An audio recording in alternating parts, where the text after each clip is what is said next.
এখন আমরা দেখব ব্রাদারকে E430 ডিপি বাটটেক মেশিনকে কিভাবে বাটন স্টিচ মেশিনে রূপান্তরিত করতে হয়।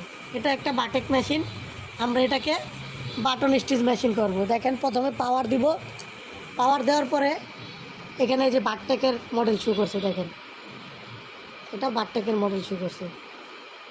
এখন এই অবস্থায় আমরা এই যে সেটিং বাটনটাকে চাপ দিয়ে ধরে রাখবো কিছুক্ষণ, একটা সাউন্ড হবে। সাউন্ড হওয়ার পরে এই যে একের পরে 2 অ্যাডমিনি প্যারামিটার এটা আসবে। চাপ দিয়ে কিছুক্ষণ ধরে না রাখলে এটা আসবে না, কিন্তু এটা চাপ দিয়ে সেটিং বাটন চাপ দিয়ে কিছুক্ষণ ধরে রাখলেই এই 2 নাম্বার আসবে। এটাতে আমরা 2 আসবো। এরপরে সিলেক্ট চাপ দিব, সিলেক্ট চাপ দেওয়ার পরে দেখেন এখান থেকে আমরা এখন কত আছে K60, এটাকে আমরা এই যে আপকির সাহায্যে উপরের দিকে চলে যাব। দেখেন এটা চাপ দিয়ে ধরলে, আপকি চাপ দিয়ে ধরলে চেঞ্জ হবে,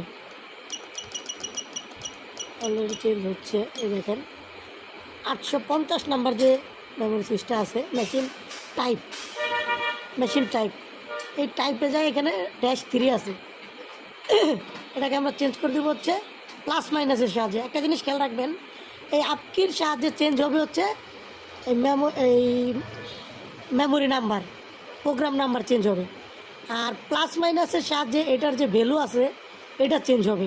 এখানে উপরে ভ্যালুর উপরে দেখেন প্লাস চিহ্ন আছে, আর এটার উপরে দেখেন এই যে আপকি চিহ্ন আছে, এই চিহ্ন চাপ দিলেই এটা চেঞ্জ হবে। এখন আমরা এখানে 03 আছে, এটাকে আমরা বাটন নিয়ে আসবো, প্লাসের সাহায্যে বাটন নিয়ে আসবো।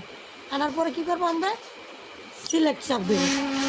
এখানে লেখা আছে changing machine don't turn off, মানে এই অবস্থায় পাওয়ার অফ করা যাবে না,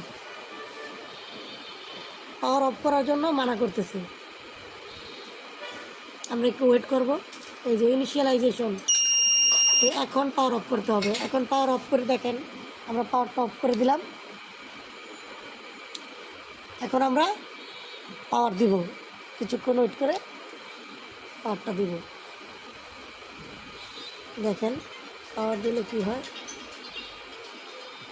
এই দেখেন এই যে বাটন স্টিচের প্রোগ্রাম অলরেডি চলে আসছে। এটা বাটটেক থেকে অলরেডি বাটন স্টিচ হয়ে গেছে। আপনারা এইভাবেই বাটটেককে বাটন স্টিচে রূপান্তরিত করবেন। Thank you.